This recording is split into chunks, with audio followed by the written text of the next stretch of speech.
I stood in the doorway of what used to be my home, the keys cold and heavy in my trembling hand, the silence pressed against my ears like a physical weight, broken only by the distant hum of traffic and the metallic click of the lock as I turned it for the last time. 53 years I had lived in this house, 53 years of memories soaked into the walls, the floors, the very air itself, and now it belonged to someone else, someone who actually wanted me. The movers had finished 3 hours ago, taking the last of my belongings to the small apartment across town that I had rented with what little money remained in my personal account. Everything else, the joint accounts, the investments, the trust fund I had built for my family over decades of careful saving and sacrifice, I had cancelled. Every single penny. The thought still sent a cold thrill through my chest, part terror, part satisfaction. My daughter's voice still echoed in my mind, sharp as broken glass.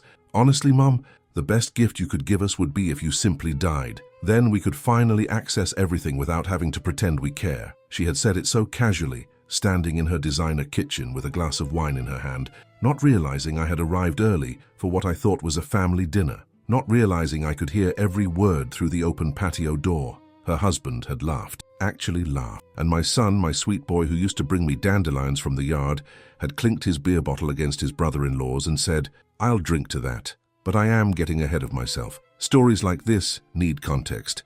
They need the before to understand the after. They need you to see how far someone can fall when the ground they thought was solid turns out to be nothing but air. 3 months earlier, I had been planning my 65th birthday party with the kind of excitement I had not felt in years. My husband, Richard, had died 2 years prior, and the grief had been a thick fog that seemed like it would never lift. But slowly, gradually, I had started to feel like myself again, started to remember what it felt like to look forward to something. I wanted to celebrate not just my birthday, but survival, making it through the worst pain of my life and coming out the other side still standing, still breathing, still capable of joy. I imagined a garden party in late summer, string lights hanging from the oak trees, tables covered in white linen, all my children and grandchildren gathered together, music playing softly, laughter floating on the warm evening air. I mentioned it to Rebecca, my daughter, during one of our weekly phone calls. She was my oldest, 42 years old, married to a successful real estate developer named Marcus. They lived in a sprawling house in the suburbs, the kind with a 3-car garage and a pool out back. "That sounds lovely, Mum," she had said, her voice warm and encouraging. "We should definitely do something special. You deserve it." Her words had filled me with such hope, such foolish, naive hope. I started making plans immediately. I hired a caterer, ordered a custom cake from the French bakery downtown, bought a new dress, pale blue with delicate embroidery at the collar. I spent hours creating a playlist of songs that meant something to me, to us, to our family. Songs Richard and I had danced to, songs I had sung to my children when they were small, songs that carried decades of love and memory. I invited 30 people, family mostly, but also a few close friends who had supported me through Richard's illness and death. I sent out beautiful invitations, cream-colored cards with gold lettering. I imagined opening them, the surprise and pleasure on their faces. I imagined them marking their calendars, looking forward to it as much as I was. The sacrifices I had made for my children were not exceptional. Most parents make them. But they were real and they were mine, and I had made them willingly, joyfully even. Because that is what you do when you love someone. You give, you sacrifice, you put their needs before your own. When Rebecca was 7 and wanted to take ballet lessons, I took a part-time job cleaning offices at night so we could afford them. I remember scrubbing toilets at midnight, my hands raw and red, thinking about her little face lighting up when she learned a new routine. When my son David needed braces, I sold my grandmother's pearl necklace, the only valuable jewelry I owned. When Marcus wanted to start his real estate business, and the banks would not give him a loan, Richard and I remortgaged our house and gave him $50,000. We never asked for it back. Over the years, the giving continued. Down payments for houses, new cars when theirs broke down, thousands of dollars for private schools for the grandchildren, vacations we funded because they said they were too stressed and needed a break, medical bills, credit card debt, emergency after emergency that somehow only we could solve. Richard used to joke that we were running a bank with 100% approval rate and 0 interest, but he said it with love, with pride even. Our children needed us, and we could help them. What parent would not do the same? After Richard died, I sat down with our financial advisor and took stock of everything we had accumulated over 40 years of marriage. The number was substantial. Not wealthy by billionaire standards, but comfortable, very comfortable, enough to live well for the rest of my life and leave something significant to my children. Nearly $2 million in various accounts and investments, plus the house, which was worth another $600,000. I remember the advisor, a kind woman named Patricia, looking at me seriously across her desk. "You need to think about protecting yourself, Margaret," she had said. "Make sure you have enough for your own care, especially as you get older. Don't let anyone pressure you into giving away too much too soon." I had waved her concerns away. "My children would never take advantage of me," I said. I believed it completely. Why would I not? They told me they loved me, they called me, they visited, they brought the grandchildren by. What reason did I have to doubt them? 3 weeks before my birthday party, I was at the grocery store when I ran into Carol, a neighbor who lived 2 streets over. She greeted me warmly, asked how I was doing, how the party planning was going. "I am so excited," I told her. "It is going to be wonderful. I cannot wait to have everyone together." She looked at me with an odd expression, something between confusion and pity. "Party?" she asked. "What party?" "My birthday party," I explained. "End of August. Garden party at my house. Did you not get the invitation?" Carol shifted her weight, uncomfortable. "I did not," she said slowly, "but I saw Rebecca posting about a party on social media last week. Big celebration at that event venue downtown, the fancy one by the river. I assumed that was yours." The world tilted slightly. "What?" "No, my party is at my house. She must be planning something else." But Carol's face said she did not think that was true. She touched my arm gently. "Margaret, maybe you should talk to her." I tried to push the conversation out of my mind as I finished my shopping, loading items into my cart mechanically. There was a reasonable explanation. Of course there was. Maybe she was planning a surprise. Maybe it was for someone else. Maybe Carol had misunderstood, but doubt is a terrible seed. Once planted, it grows whether you want it to or not.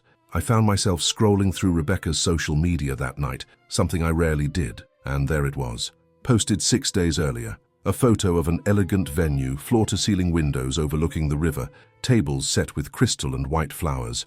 The caption read, "Cannot wait for the celebration. Going to be an unforgettable night with the people who matter most."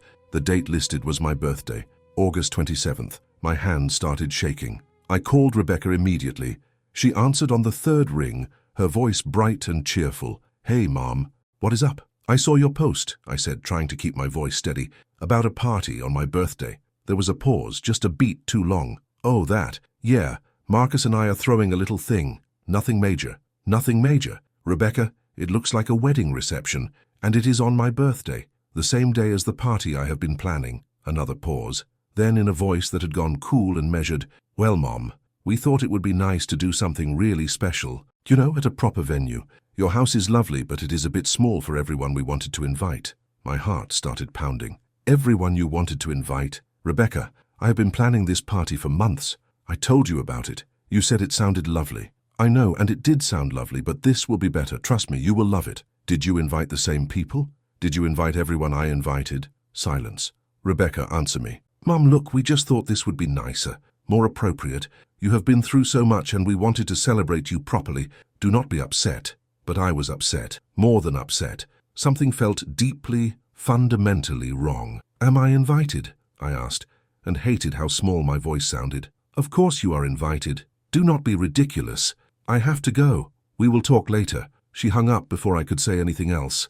I sat there holding the phone, my mind racing. She had not answered my question about the guest list. She had not explained why she planned a party on the exact same day as mine without telling me. She had not apologized, or even acknowledged that what she did might be hurtful. The next morning, I started making calls, to my son David first. He sounded uncomfortable when I asked if he knew about Rebecca's party. "Yeah, she mentioned something," he said vaguely. "Look, Mom, I am sure it is all fine. She just wants to do something nice for you." "But I already planned something. She knows that." "I know, but maybe this will be easier.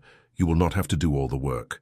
"I want to do the work. It is my party, my birthday." David sighed. "Can we talk about this later? I am at work." I called 3 of the friends I had invited to my garden party. None of them had received invitations to Rebecca's event. I called my younger sister, who lived in Arizona. She had not been invited either. "That does not make sense," she said, her voice tight with anger. "What is she doing?" "I do not know," I whispered, but I was starting to suspect. 2 weeks before my birthday, I drove to Rebecca's house unannounced. It was a Saturday afternoon, and I knew they would be home. Marcus answered the door, surprise flickering across his face before he arranged it into a smile. Margaret, hi. We were not expecting you. I need to talk to Rebecca. She is actually out shopping. Should be back in an hour or so. Want to wait? I did not trust myself to sit in their house making small talk, so I told him I would come back later. But as I was walking to my car, I heard voices from the back patio. Rebecca's voice. She was home. Marcus had lied directly to my face. I stood frozen on the driveway, unsure what to do, and then I heard it. My name. They were talking about me. Honestly, Marcus, I do not know how much longer we have to keep this up, Rebecca said. Her voice carried clearly through the open patio door. She is driving me crazy with all these questions about the party. A man's voice, Marcus's, replied, just a couple more weeks, then everything will be settled. I still think we should have just told her, another voice said. David, my son, was there too. This feels wrong. Rebecca laughed, but it was not a kind sound. Wrong? She has been hoarding all that money while we struggle. We deserve it. We have earned it.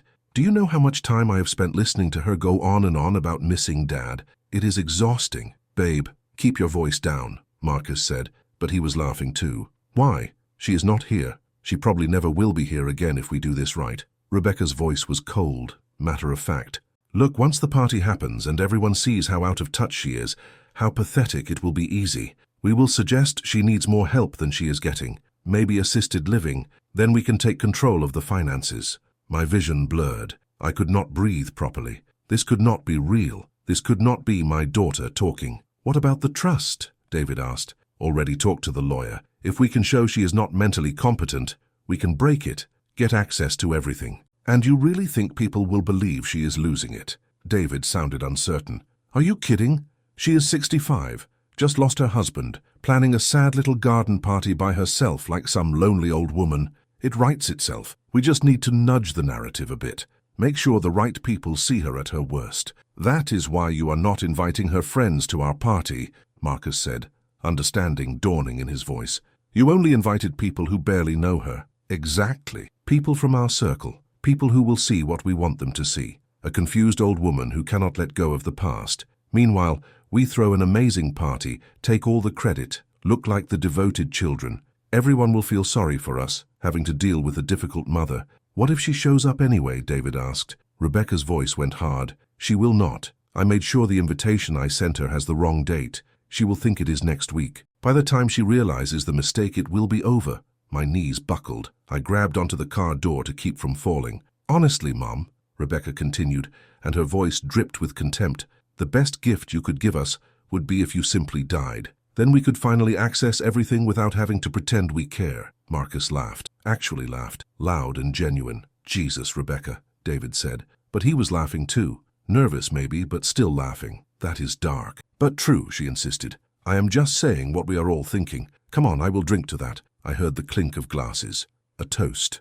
To my death. I do not remember getting in my car. I do not remember driving home. The next thing I was aware of was sitting in my kitchen, the sun setting outside the window, my hands still shaking so badly I could not hold a glass of water without spilling it. Everything I had believed about my life was a lie. Everything I had given, sacrificed, worked for, it meant nothing to them, less than nothing. I was an obstacle, an inconvenience, a source of money they felt entitled to. The invitation Rebecca had sent me was on the refrigerator, held up by a magnet. I walked over and looked at it. Sure enough, the date was September 3rd, a full week after the actual party. She had sabotaged me deliberately, systematically, planning for me to miss my own birthday celebration so I would look confused and incompetent. I thought about Patricia, my financial advisor, warning me to protect myself. I thought about all the times I had waved off her concerns, so certain my children loved me, so certain I was safe. That night, I did not sleep. I sat at the kitchen table with my laptop and went through every financial account I had, bank statements, investment portfolios, trust fund documents, life insurance policies.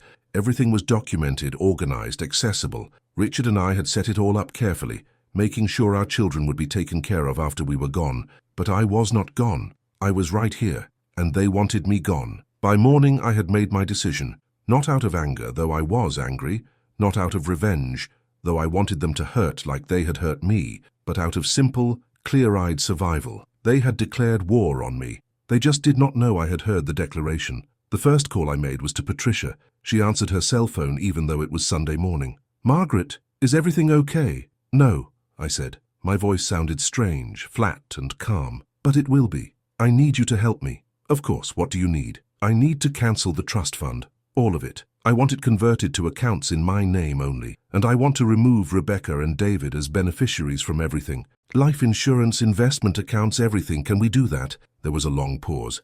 Then Patricia said carefully, "We can. But Margaret, this is a big decision. Maybe you should take some time to think about it. I have had all the time I need. How quickly can we make it happen? If you are certain we can start the process tomorrow, most of it will be complete within 2 weeks. Do it." The second call was to a real estate agent I knew casually from the neighborhood. Her name was Linda, and she had left her card in my mailbox a few months earlier, with a note saying she would love to help if I ever wanted to sell. I had thrown the card in a drawer, mildly annoyed at the presumption. Now I dug it out and dialed her number. "Linda, this is Margaret Hartwell. You left me your card a while back. Are you still interested in listing my house?" Her enthusiasm was immediate and genuine. "Absolutely. I would be honored. When were you thinking?" "As soon as possible. I need to sell quickly." "Okay." I could hear the curiosity in her voice, but she was professional enough not to pry. "We can start with a market analysis this week if you would like. Get photos done. List it by next weekend." Perfect. The third call was to a friend from my book club, Helen, who owned a small apartment building across town. She had mentioned once that she kept a unit for herself, but mostly rented it out. "Helen, this is Margaret. Do you still have that apartment? The small one-bedroom? Would you consider renting it to me month to month?" "Margaret, of course. But honey, what is going on? Are you leaving your house?" "Yes." "Why? That house is your home. You and Richard built a life there." "I know, but it is time for something different. Can I see the apartment tomorrow?" "Absolutely. I will text you the address." I spent the rest of Sunday going through my house room by room, deciding what to keep and what to leave behind. It was brutal, exhausting work, both physically and emotionally. Every object held memories.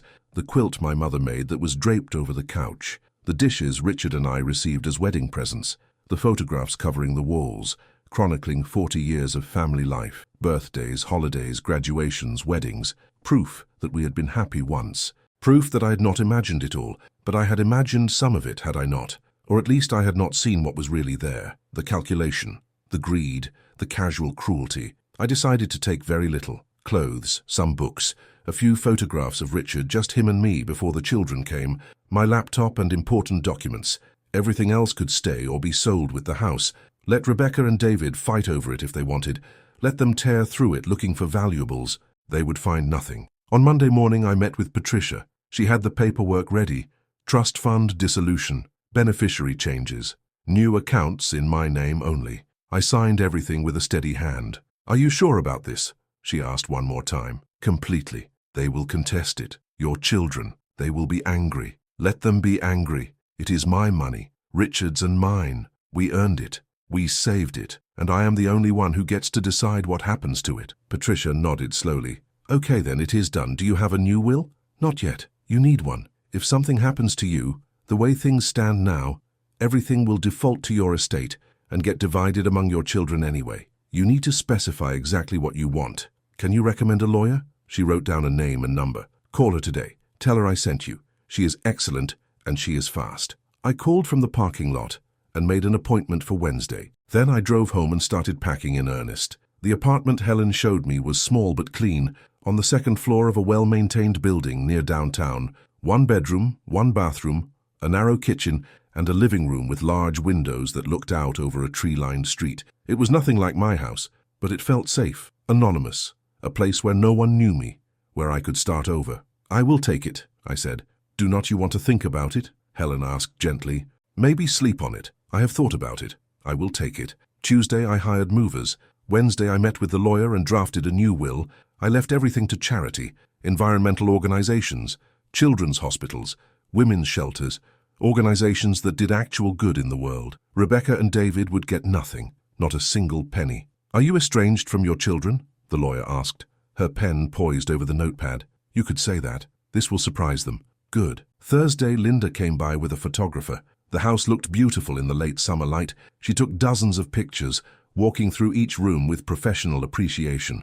"This is going to sell fast," she predicted. "Prime location, great condition. I can already think of 3 buyers who will want it." "How fast is fast?" "Could have an offer within a week, maybe 2. I want to close as quickly as possible. No contingencies. Cash offers only if you can find them. Linda looked at me curiously. You are really in a hurry, are not you? Yes. Can I ask why? No. She nodded, accepting this.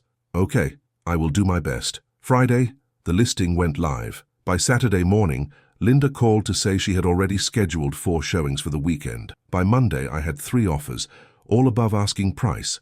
I accepted the highest one, cash, 30-day close. Linda was stunned. Margaret, this is incredible. I have never seen anything move this fast. Great. Let me know what you need from me. During all of this, Rebecca called twice. I did not answer. David texted asking if I was okay. I responded with a single word, fine. They did not push. Why would they? As far as they knew, everything was going according to their plan. They thought I was clueless, pathetic, sitting in my house planning a garden party no one would attend, too confused to understand what was happening around me. Let them think that. Let them be complacent. Let them relax into their cruelty. The party they thought I believed was on September 3rd was actually scheduled for August 27th, my actual birthday. I knew this because I had driven by the venue 3 days earlier and seen Rebecca and Marcus going inside with an event planner. I sat in my car across the street and watched them through the big windows, gesturing, laughing, planning their perfect party, planning my humiliation. On the morning of August 27th, I woke up in my new apartment. Most of my belongings were still in boxes, but the bed was made and there was coffee in the kitchen. I sat by the window and drank it slowly, watching the city wake up below me. My phone had been ringing all morning. Rebecca, David, Marcus, even my grandchildren, calling from their parents' phones. They probably realized by now that something was wrong, that I had not shown up where I was supposed to be, that I was not playing my assigned role. I did not answer. Around noon, Rebecca showed up at my house. At least, she showed up at what used to be my house.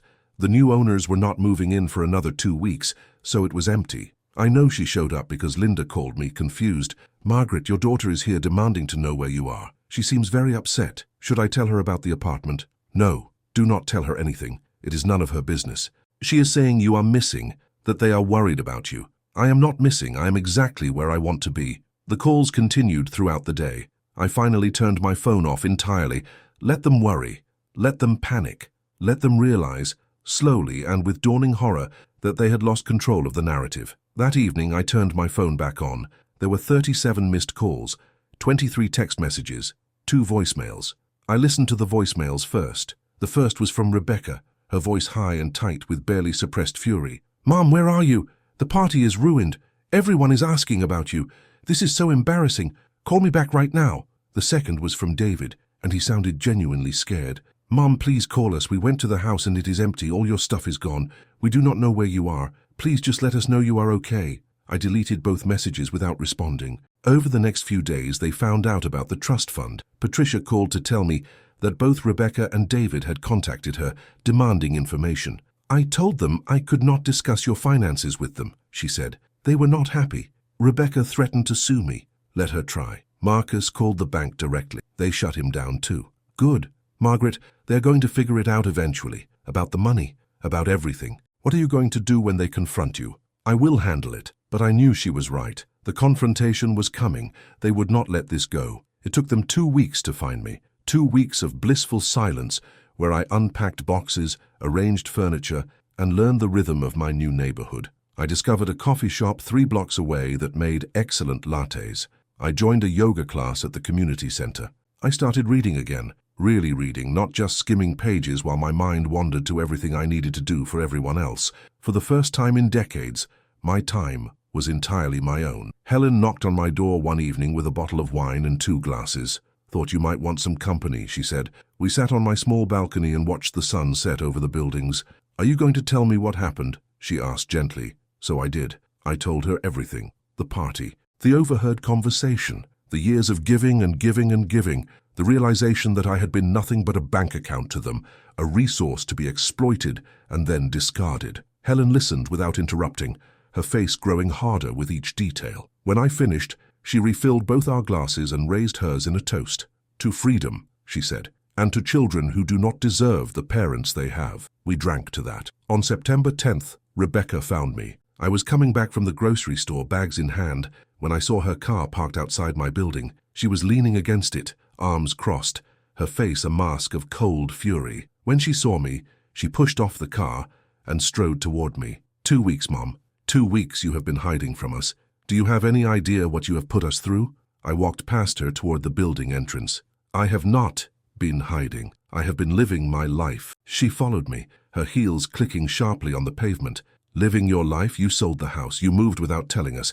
You cancelled the trust fund. What is wrong with you? I stopped and turned to face her. My heart was pounding, but my voice came out steady. What is wrong with me? That is what you want to know. Yes, because you are acting insane.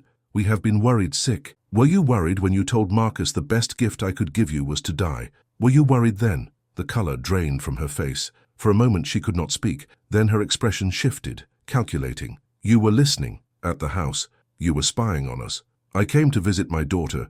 Instead, I heard my daughter plot against me. We were not plotting. We were just talking. You took it out of context. I laughed, and it felt good. It felt powerful. Out of context? Rebecca, you toasted to my death. You planned to have me declared incompetent so you could steal my money. What context makes that acceptable? Steal? It is our inheritance. Dad wanted us to have it. Dad wanted you to have it after I die. Naturally, of old age.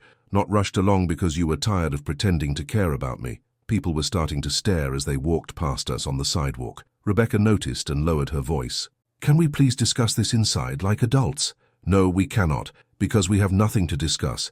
The trust is cancelled. The house is sold. You are not getting anything from me. Not now. Not ever. Her mask slipped completely then. Raw anger twisted her features into something ugly. You cannot do this. We have lawyers. We will fight you. Go ahead. Fight me. You will lose.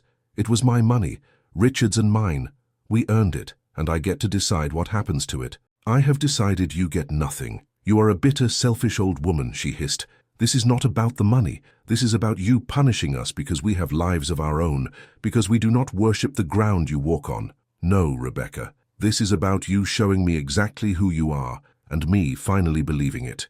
David appeared then, coming around the corner at a jog. He must have been parking the car. He looked terrible, his face drawn and pale. Mom, he said, slightly out of breath. Please, can we just talk? What is there to say, David? You laughed when your sister said I should die. You helped plan to have me declared incompetent. You were part of all of it. I know, and I am sorry. I was wrong. We were wrong. But please, you have to understand, we were just frustrated. We did not mean it. Yes, you did. People do not joke about things that have not occurred to them seriously. You meant every word. Rebecca stepped closer, her voice dropping to something dangerous. If you do this, if you cut us off completely, you will never see your grandchildren again, ever. Is that what you want? To die alone? The threat hung in the air between us. It was meant to hurt, meant to make me crumble. A year ago it would have worked. A month ago it might have worked. But now, standing in front of my new building with grocery bags in my hands and my new keys in my pocket, it just made me sad. I love those children, I said quietly. I love them more than you will ever understand. But I will not be blackmailed. I will not give you money, so you will allow me access to my own grandchildren. If that is the choice you are making, then you are the one keeping them from me, not me. You are making a huge mistake, Rebecca said. Her voice was shaking now. Whether from anger or desperation, I could not tell. We needed that money. We have expenses. The house, the cars, the kids' schools. Marcus's business has been slow. We were counting on it. You were counting on money that was not yours.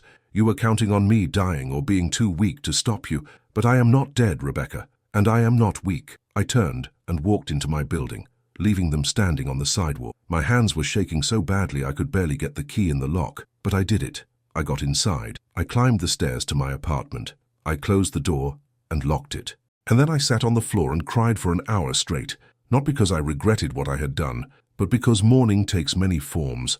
I was mourning the daughter I thought I had, the family I thought we were, the future I thought we would share. All of it was gone, and grief does not care if the loss is justified. After that day, the harassment began in earnest. Text messages at all hours, voicemails that ranged from pleading to threatening. Rebecca showed up at my building twice more, but I refused to come down. David sent emails, long rambling messages about how I was tearing the family apart, how the grandchildren were asking about me, how I was being unfair. I blocked their numbers. I filtered their emails. I kept living my life. Marcus tried a different approach. He showed up at Patricia's office, claiming there had been fraud. He insisted I had been coerced into changing my accounts, that I was not mentally competent to make those decisions. Patricia shut him down immediately, and threatened to call the police if he came back. Then she called me. "You need a restraining order," she said. "This is harassment." "I know, I am working on it." I hired a lawyer, not the one who did my will, but a different one who specialized in family law and elder abuse. Her name was Catherine Porter, and she was exactly what I needed. Sharp, no nonsense, and utterly unimpressed by Marcus's real estate connections or Rebecca's tears.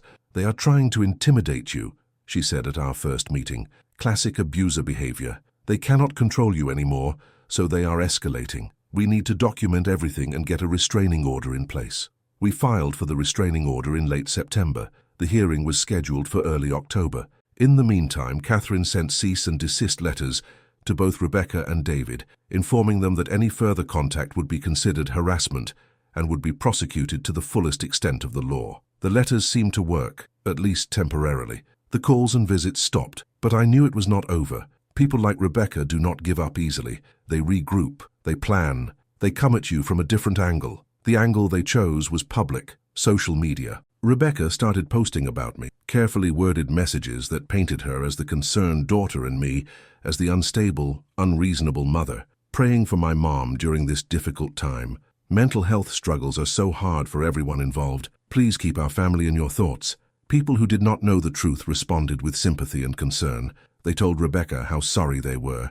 They praised her for being so caring, so patient with her difficult mother. It made me sick to read, but Catherine told me to screenshot everything. "This is evidence," she said. "She is building a narrative that you are incompetent. We need to counter it." So we did. At the restraining order hearing, Catherine brought bank statements showing my financial competence, letters from my doctor confirming I was in excellent health, both physically and mentally, testimony from Patricia about my clear-headed decision-making, and the recording. I had forgotten about it until Catherine asked if I had any proof of Rebecca's intentions. I did. My phone had been in my pocket when I overheard the conversation at Rebecca's house. I had not realized it was recording, some setting I must have activated accidentally. But there it was. 10 minutes of damning audio, crystal clear. Rebecca's lawyer tried to argue that the recording was illegal, obtained without consent, but we were in a one-party consent state. My lawyer argued that I had been present during the conversation, even if they had not known it. The recording was admissible. The judge listened to it in chambers. When she came back out, her face was carefully neutral, but her eyes were hard. She granted the restraining order. 500 feet. Rebecca and Marcus were not allowed within 500 feet of me, my home, or my place of business. David was not included because he had stopped the harassment after the cease and desist letter. Rebecca stood up, her face red. "This is ridiculous. She is my mother. You cannot keep me from my mother." "I can and I am," the judge said coolly. "You have shown a pattern of harassment and manipulation. Mrs. Hartwell has the right to feel safe. If you violate this order, you will be arrested. Do you understand?" Rebecca did not answer, just grabbed her purse and stormed out of the courtroom. Marcus followed, shooting me a look of pure hatred as he passed. I sat there for a moment, letting it sink in. I had won, at least this round. Catherine touched my arm. "You okay?" "Yes, I think I am." But winning in court does not mean the battle is over. Not really, because what I wanted was not a restraining order or legal victories. What I wanted was my daughter back, the little girl who used to hold my hand and tell me I was the best mommy in the world, the teenager who came to me crying about her first breakup, the young woman who asked me to help her pick out her wedding dress. That person was gone. Maybe she had never really existed. Maybe I had only ever seen what I wanted to see, but grief does not care about logic. It just is. October faded into November. The leaves turned gold and red and fell from the trees. I started volunteering at the women's shelter, teaching financial literacy classes. Many of the women there had been controlled through money, kept dependent and powerless. I understood that now in a way I had not before. I taught them how to open bank accounts their abusers could not access, how to build credit, how to plan for independence. It felt good. It felt meaningful, like maybe something good could come from my pain. Helen introduced me to her book club, and I started going to their monthly meetings. The women there were smart and funny and kind. They knew nothing about my history, nothing about what I had been through. To them I was just Margaret, their new friend who loved mystery novels and made excellent cookies. I started to feel like myself again. Not the self I had been before all of this happened. That version of me was gone, naive and trusting, and easily manipulated, but a new self, stronger, clearer, less afraid. David reached out in mid-November. A text message. Simple. "Mom, can we talk? Just you and me. No lawyers, No drama, please. I stared at the message for a long time. Catherine had warned me about this. They will try to get to you through David, she said. He is the weak link. They will use him to manipulate you. But David had also been the one to express doubt during that conversation at Rebecca's house. He had sounded uncomfortable, and he had stopped the harassment when asked. Maybe he was different. Maybe there was something salvageable there. I texted back, "Coffee, public place. Tomorrow at 10. He agreed immediately. We met at the coffee shop near my apartment, the one with the good lattes. David was already there when I arrived, sitting at a corner table, his hands wrapped around a mug like he was trying to warm himself. He looked up when I came in, and I was struck by how much older he looked. There were lines around his eyes I had not noticed before, grey in his hair at the temples. "Hi, Mom," he said quietly. "David." I got my coffee and sat down across from him. We were silent for a moment, the noise of the shop filling the space between us. Finally, he spoke. "I am sorry for all of it, for what we said, for what we planned, for hurting you. Are you sorry you did it, or sorry you got caught?" He flinched. "That is fair, but I am really sorry. I have been thinking about it non-stop. What we did was wrong. There is no excuse." "No, there is not. Rebecca is furious. At you, at the judge, at everyone. She and Marcus are struggling financially. They overextended themselves, and without the money they were expecting from the trust, they are in trouble. That is not my problem, David. I know it is not. I am just explaining, not excusing. She is desperate, and desperate people do ugly things. She did ugly things before she was desperate. She planned to have me declared incompetent. She toasted to my death. That was not about money. That was about cruelty." David nodded slowly. "You are right." And I went along with it. I stood there and laughed and did nothing to stop it. I'm ashamed of that. I'm ashamed of myself. You should be. Is there any way we can fix this? Any way I can earn back your trust? I took a sip of my coffee, considering. Part of me wanted to say yes immediately, to forgive him and pretend none of it had happened, to have my son back, but that would be falling into old patterns, giving in because it was easier than holding firm. I do not know, David. Trust is not something you earn back quickly, and I'm not sure you understand what you broke. Tell me, help me understand. So I did. I told him what it felt like to overhear that conversation, the physical sensation of betrayal, like being punched in the chest, the way my world tilted and everything I thought I knew became suspect, the nights I could not sleep, replaying every interaction with them, wondering how long they had felt this way, wondering what else they had lied about. "You made me question everything," I said. "Every hug, every phone call, every time you said you loved me. Was any of it real? Or were you all just playing a part, waiting for me to die so you could cash in?" Tears ran down David's face. He did not wipe them away. "It was real, at least for me it was real. I love you, Mom. I have always loved you. I just got caught up in Rebecca's plans, in the money, in this idea that we deserved it somehow. But I was wrong. We did not deserve anything. You did not owe us anything." "No, I did not, but I gave anyway for years. Everything you asked for, I gave, and you repaid me with contempt. I know, and I am sorry. I cannot say it enough times. I am so sorry." We sat in silence again. Outside the window, people walked past, living their ordinary lives, going to work, meeting friends, buying groceries. None of them knowing that in this coffee shop, a mother and son were trying to figure out if their relationship could survive betrayal. Finally, I spoke. "If you want any chance of rebuilding this, you need to be completely honest with me. About everything. No more lies, no more hiding things. Can you do that?" "Yes, anything. Tell me about the party. Rebecca's party. The one on my birthday. What happened when I did not show up?" David took a shaky breath. "It was a disaster. The venue was beautiful. Everything was perfect, but people kept asking where you were. Rebecca had invited all these people from her social circle, business associates, people who did not really know you. She kept making excuses, saying you were not feeling well, that you might come later. But as the night went on, people started to figure out something was wrong." "How?" "Some of your actual friends showed up. Carol, from your neighborhood, and your sister. They had heard about the party somehow and decided to come. When they got there and saw it was not really about you at all, that it was Rebecca showing off, they started asking questions. Your sister was furious. She confronted Rebecca in front of everyone. I felt a rush of love for my sister. We had not been close in recent years, geography keeping us apart, but she had shown up when it mattered. What did she say? She asked where you were. Rebecca said you were confused about the date.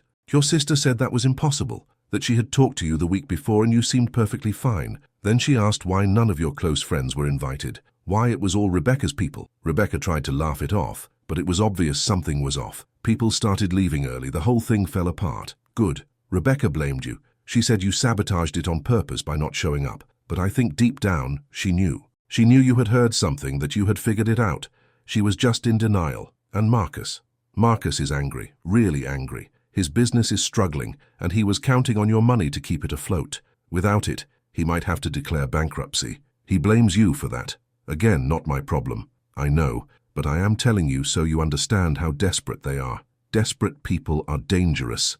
I felt a chill run through me. Are you warning me? Yes. I do not think Rebecca will let this go. She is talking to lawyers, trying to find some way to challenge your decisions, and Marcus is making threats.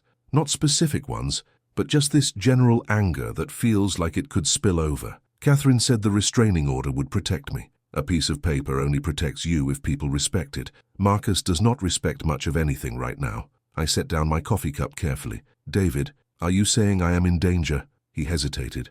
I do not know, I hope not. But I wanted you to be aware, to be careful. Thank you for telling me. We talked for another hour. It was not a reconciliation, not exactly, but it was a start. A tiny seed of possibility that maybe, someday, we could rebuild something. Not what we had before. That was gone forever. But maybe something new, something based on honesty instead of obligation. As we were leaving, David hugged me. I let him, though I held myself stiff, unable to fully relax into it. I love you, Mom, he said into my hair. I know I do not deserve your forgiveness, but I love you. I love you too, I said. And I did. Love does not just disappear because someone hurts you. It transforms.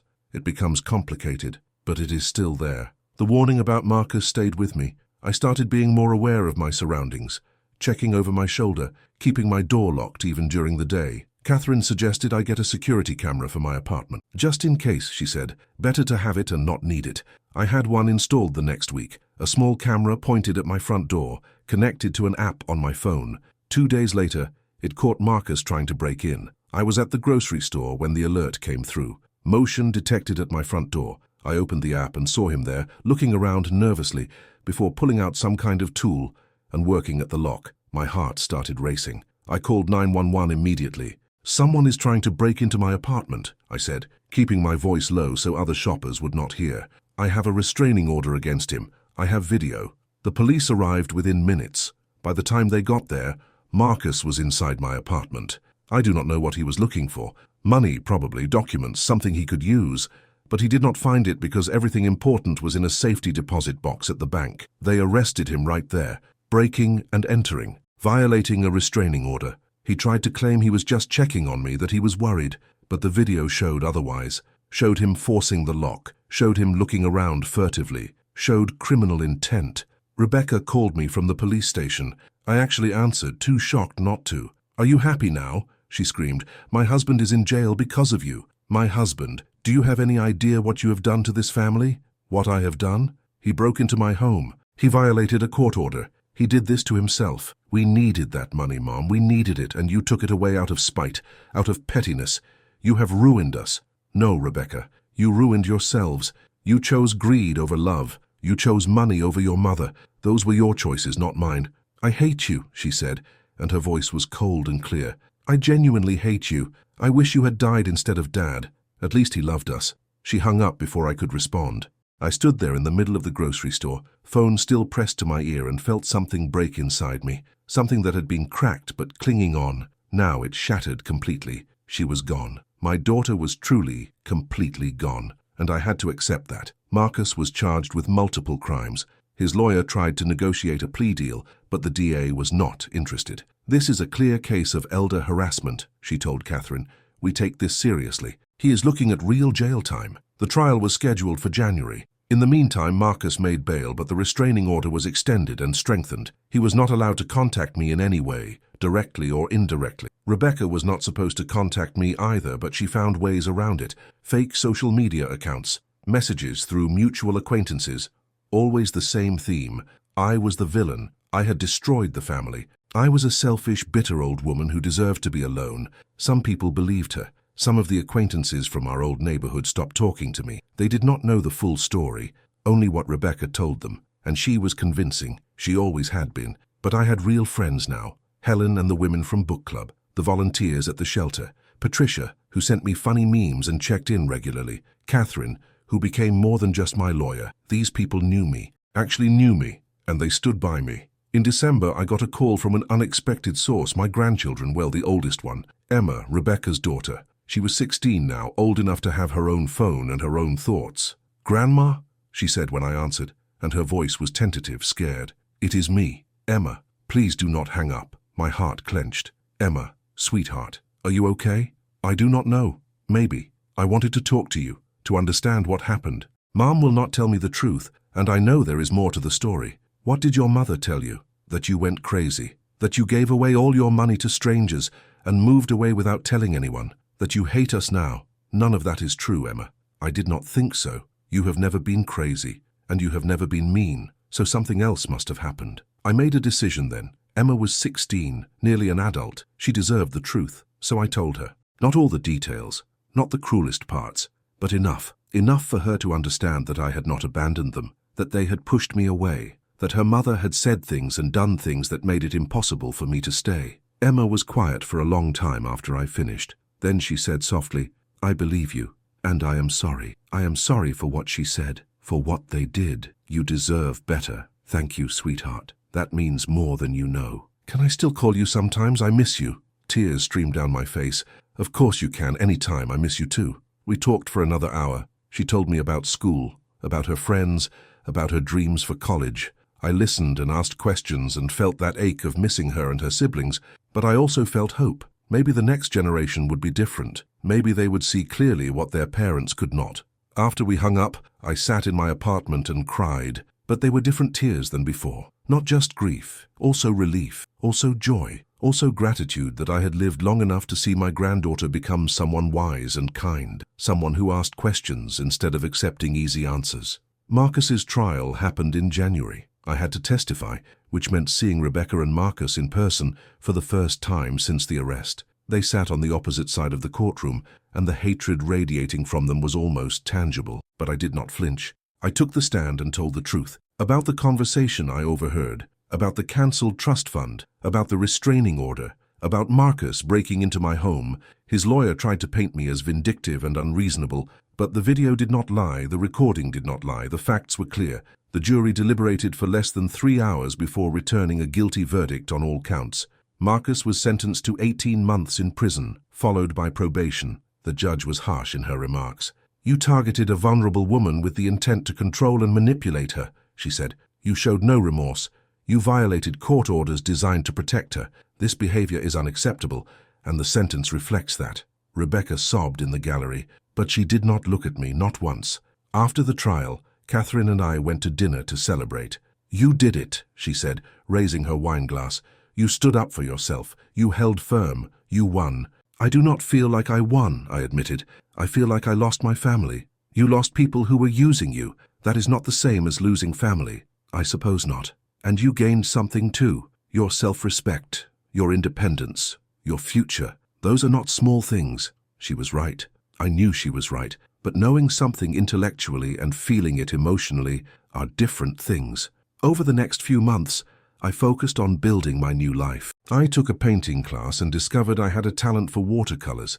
I traveled to Arizona to visit my sister and spent 2 weeks reconnecting with her. She and I talked for hours about our childhood, about our parents, about the mistakes we had made and the things we wished we had done differently. It was healing in a way I had not expected. Emma called every few weeks. Sometimes her younger siblings would get on the phone too, and we would chat about their lives.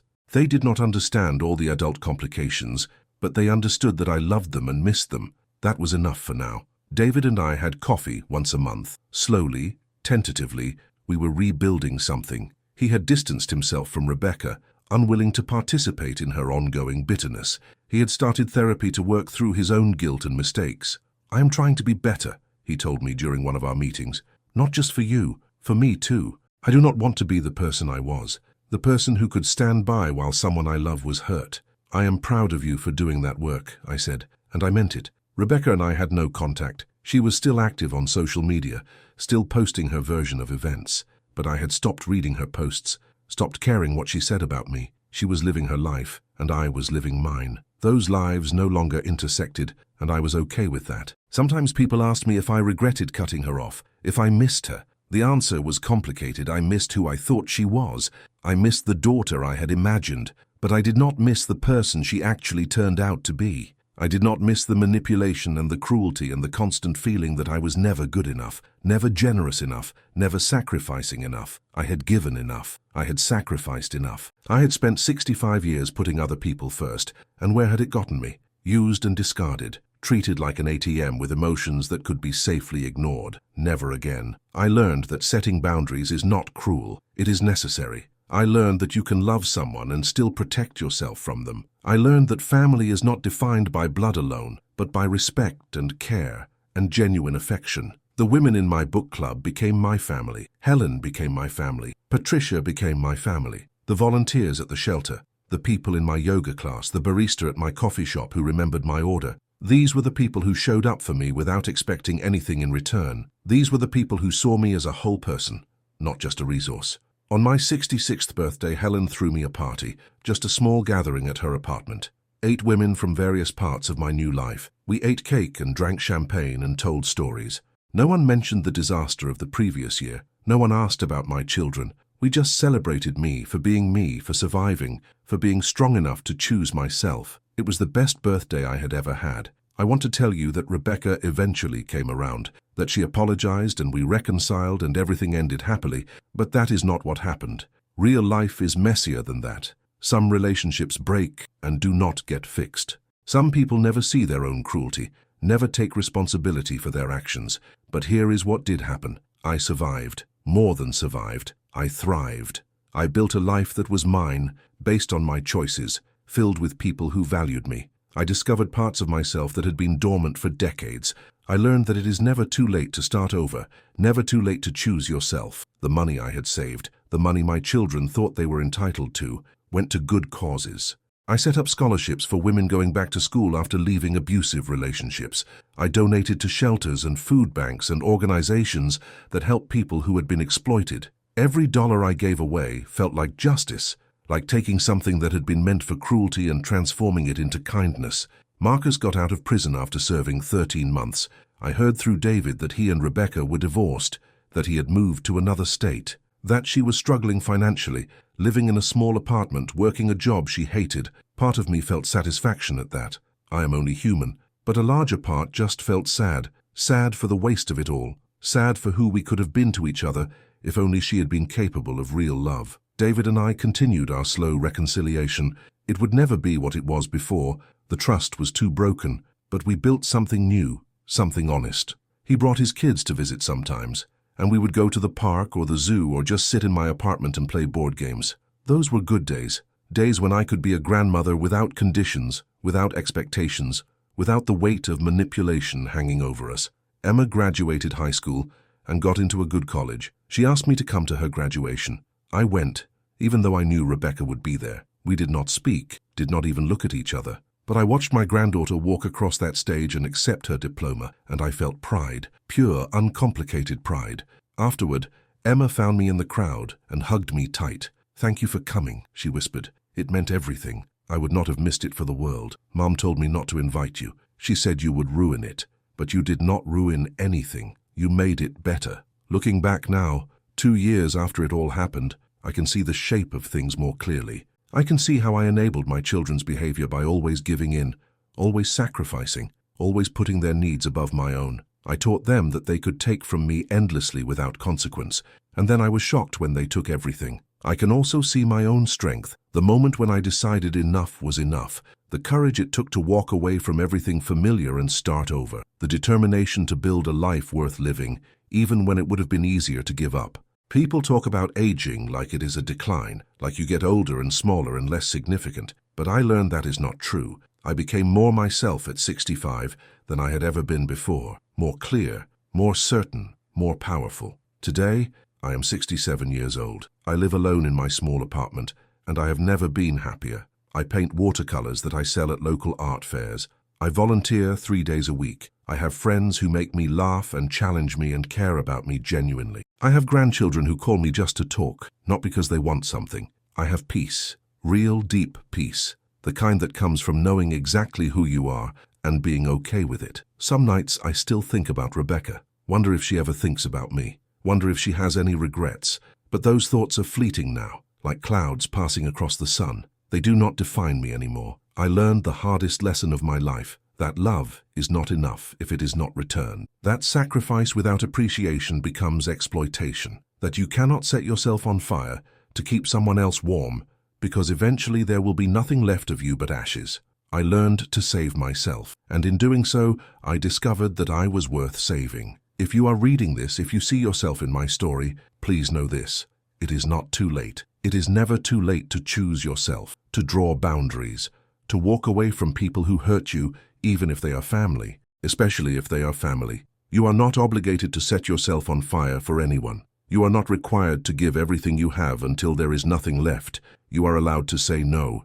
You are allowed to protect yourself. You are allowed to be happy. I wish someone had told me that 40 years ago, but I am telling you now, choose yourself, save yourself. Your life is worth living on your own terms. And if they call you selfish for it, if they say you are bitter or cruel or wrong, remember this: people who benefit from your self-sacrifice will always call self-care selfish. Their opinion does not make it true. Live your life, protect your peace, set your boundaries, and do not apologize for any of it. You deserve better than to be used. You deserve better than conditional love. You deserve everything good this world has to offer. I found that truth at 65. I hope you find it sooner. But whenever you find it, hold on to it, because freedom is precious, and you are worth fighting for. Thank you for listening to my story. If it resonated with you, if you have experienced something similar, I would love to hear about it in the comments below. Share your story. Let others know they are not alone. And if you know someone who needs to hear this message, share this with them. Sometimes knowing that someone else survived is enough to give you hope that you can survive too. Subscribe for more stories of survival, strength, and choosing yourself. Because your story matters. Your voice matters. You matter. Take care of yourself. Protect your heart. And never forget, you are worth saving.